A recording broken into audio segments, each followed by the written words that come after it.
Good evening and welcome to Straight Talk. I'm your host, Eugene Chan, and tonight's guest is Mr. Kenneth Gong.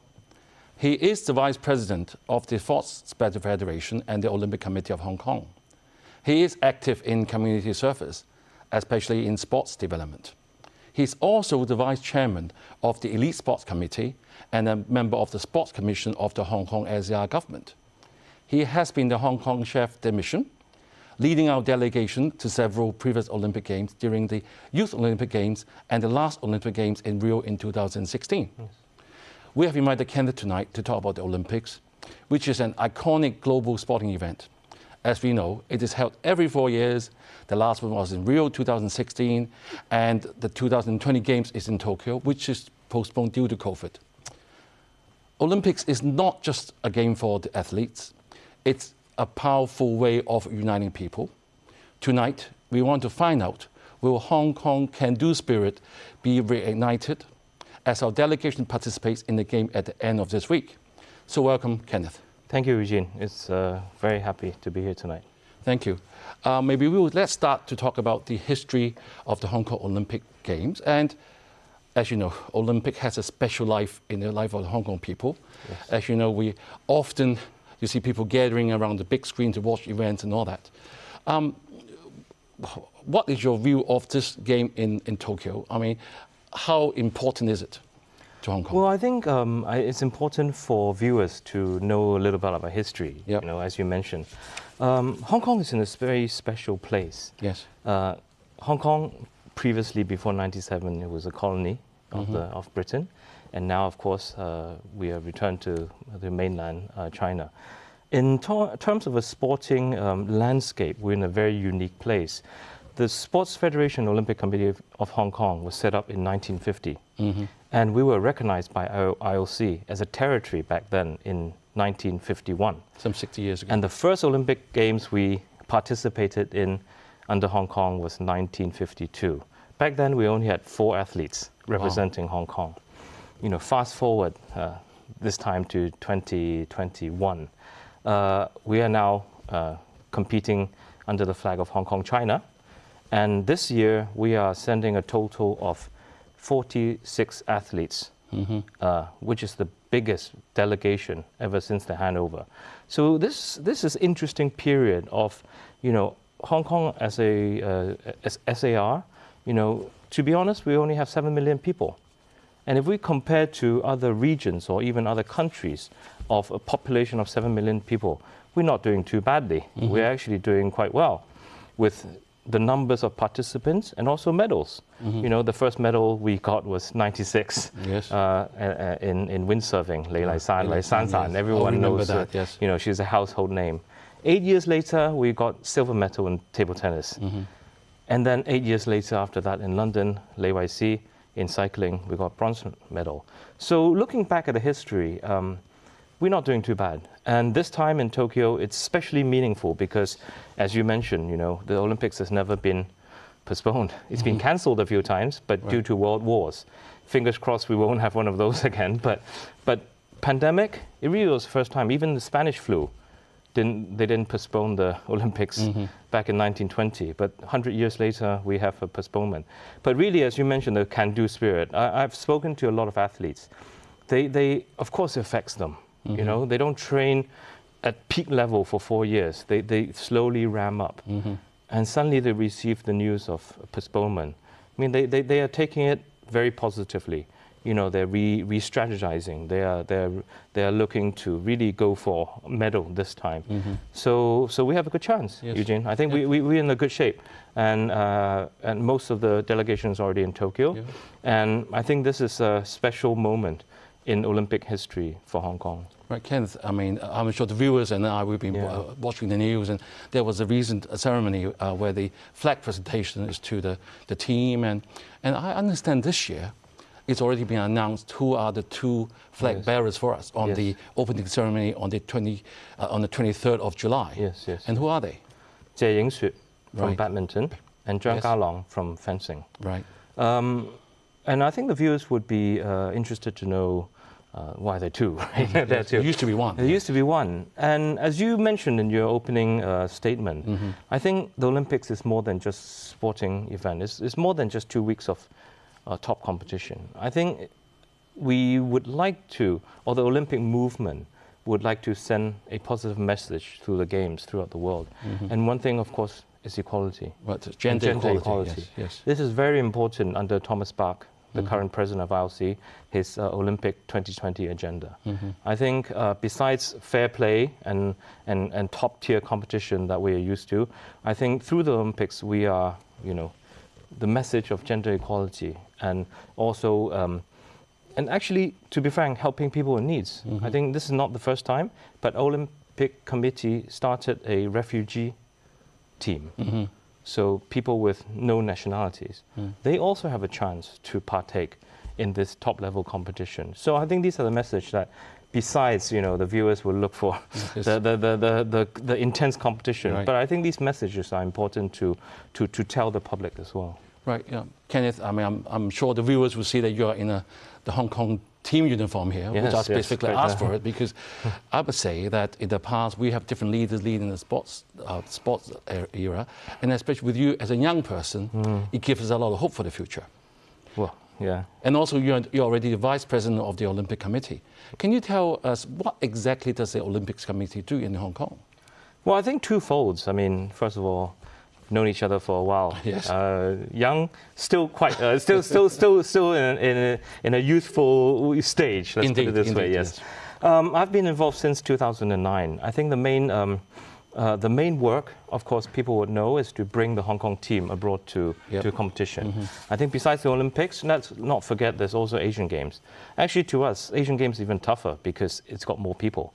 We sometimes send upwards of 300, 400 athletes to Asian Games. So there's a lot of work involved there. And secondly, I think we are kind of an umbrella organization for 80 different so-called national sports associations in Hong Kong. Wow. So the individual sports, table tennis, swimming, tennis, etc., etc. So we also, there's, I wouldn't use the word governing, but we also, the sports community, serving the interests of the sports community in Hong Kong. And thirdly, I think it's important also for us to spread the message. So we are entrusted with the responsibility by the IOC to spread the message of Olympism and to organize events such as Olympic Day, Olympic education, and we have Olympic Academy. We give talks about sports development. So these encompasses what the committee does. But of course, at the moment, the most important job in front of us is to organize well our Hong Kong team to fight in Tokyo. I think this is the most important thing. Yeah, since you mentioned about our fight, I'm sure the viewers and also families of the athletes will be a little concerned because in Hong Kong, we're now getting better with our COVID control. Yes. But if you look at Tokyo, I was reading, there are over like 1,300 COVID infections daily, and some of the athletes has been tested positive. And actually, recently, the top Australian male tennis player is tested positive. Yes. Will this game continue, given that, people are there, but what if, the infection get worse or getting uncontrolled? And not to mention, 80% of the Japanese population want it to be cancelled or postponed. What is your view on that? Well, I think, of course, from a Hong Kong team's perspective, our concerns and our protection for the health of athletes is number one priority. But let's not forget also the other side of the coin, which is a lot of our athletes, they've trained years or decades for this chance.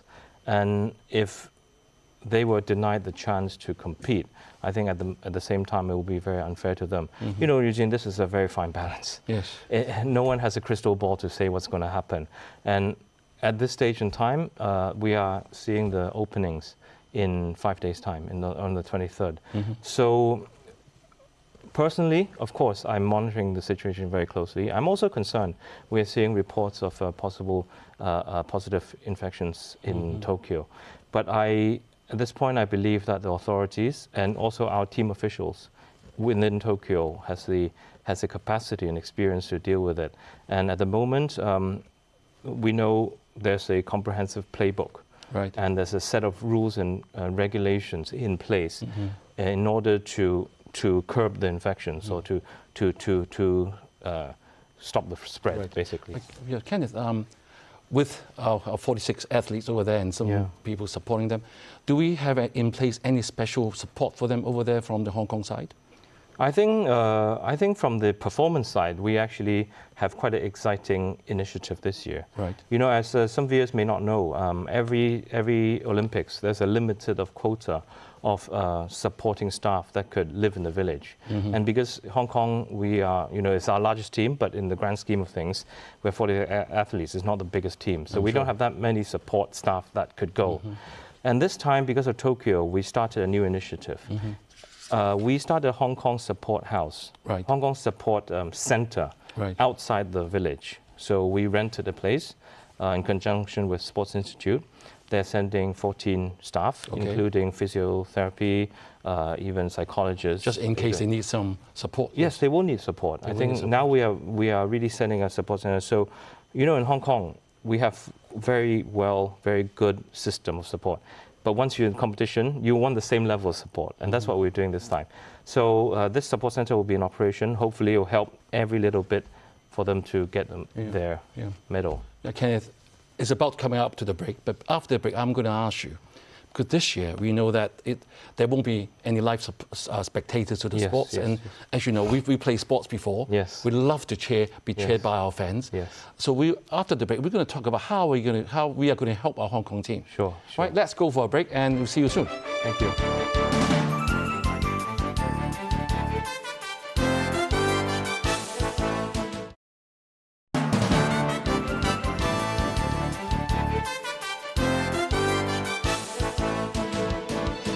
Welcome back, and we have been talking to Mr. Kenneth Fok of the Hong Kong Olympic Committee, and we have been discussing the Tokyo Olympics, which is going to happen in a few days' time. Yes, yes. Kenneth, before the break, I've brought up an issue that in this year's Olympics, there won't be any live spectators. Yes. It's going to be quite an anticlimax for the sportsmen. I'm sure we played sports before. Yes, yes. How are we going to help our team?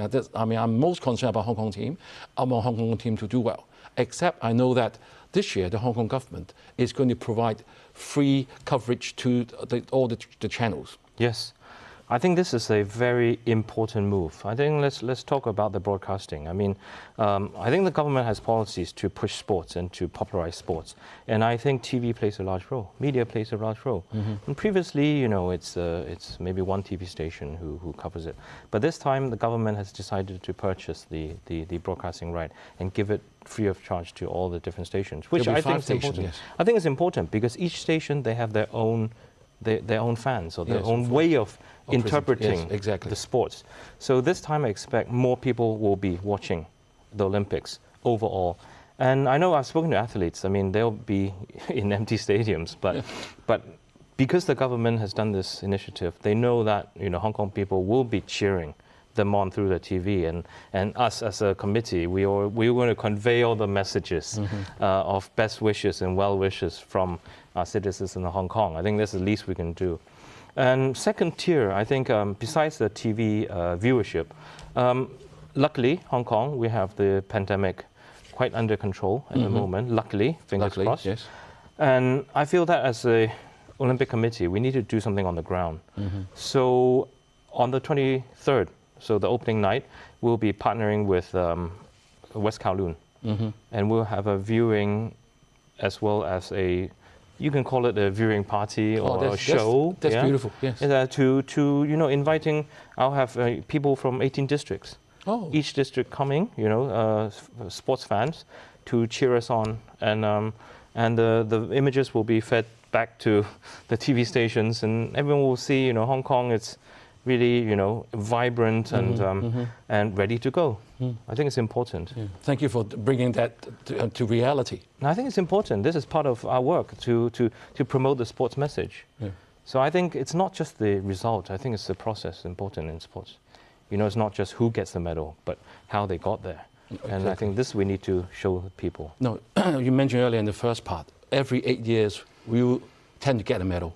And realize in 2012 we got a bronze medal. So who are our medal hopefuls this year? Well, I think many. Unfortunately, in 2016, when I was chef de mission, I wasn't able to bring back medals then. But then back then, I noticed one thing. We have a much broader athlete base, as in the results come from quite a lot of different sports. And they're young. They were very young back then. As a fencing team, they were young. Give them 5 years now, they are fully prepared. So this time, of course, cycling, right? Cycling, Sarah Lee, everyone, household name. Yep. We have high hopes for her. Swimming, this is very new for Hong Kong. Siobhan Ohe, I noticed her 10 years ago in the university games. Okay. She's just been going up and up, so everyone should. True. And also fencing. We have a very strong fencing team, both men and women. Women-wise, Vivian Kong. Yep. Vivian is actually a world champion by her own right. So she has every chance in Tokyo, and she's young, she's energetic, and even interestingly, karate. Karate is a new addition for Tokyo. So Grace Lau Mo Sang, so Grace Lau, she is also a contender. When you say karate, should Japan will take all the medals? Well, we don't know. This is not the. This is all up for grabs, and also gymnastics. Yep. Gymnastics. So these are the events that maybe everyone should be glued to their TV. Right, and I think our Hong Kong government is doing something very good for the sports industry. Apart from getting our broadcasting right, we are offering cash incentive or prizes. Yes. If you go and get a gold medal, you will be getting $5 million in prize money. A silver, 2.5 million. Yes. And a bronze, 1.25. Yes. Although one will say it's not enough to buy a flat, but for a sports person, what a wonderful incentive. It is wonderful. I think twofold. If you look at purely the prize money, it's actually much better than most our neighboring countries, even US and Europe. So it's quite high. So this is a wonderful incentive for athletes. And secondly, you mentioned the government, but actually government behind has actually worked very hard with the commercial sector to get the support. So another message I would like to bring out is actually we're seeing more commercial participation in our sporting landscape. So it's no longer just government supporting sports. So I think the message I would like to say here is, through the Olympics, we are seeing that people of Hong Kong love the Olympics, and people of Hong Kong love participating in sports. So there is an angle for more commercial entities, companies, to support the sporting ecosystem in Hong Kong, including our athletes. Kenneth, may I suggest one thing? Since you are you're in the committee, why not we give incentive extended to those who have also made the finals? To give them like $200,000 just as a token of appreciation, because even getting there is very tough. Yeah, it is getting tough. So definitely, I'll suggest with the government and also with the commercial sector to see how this could be better arranged. But I think it's a great incentive, and it shows that the whole city is behind them. Yes, Kenneth, we mentioned until now that this is more than a sporting event. Yes, and you have been in the sports industry for actually all your life, since your family is doing a lot of sports for Hong Kong and mainland and for the country. What do you think, how the sport can help our city, especially in Hong Kong? In the last few years, it's quite tough in many ways. How do you see it? How can we use sports to, as I always said, reignite our can-do spirit? Let's take this question to a different context. I studied abroad.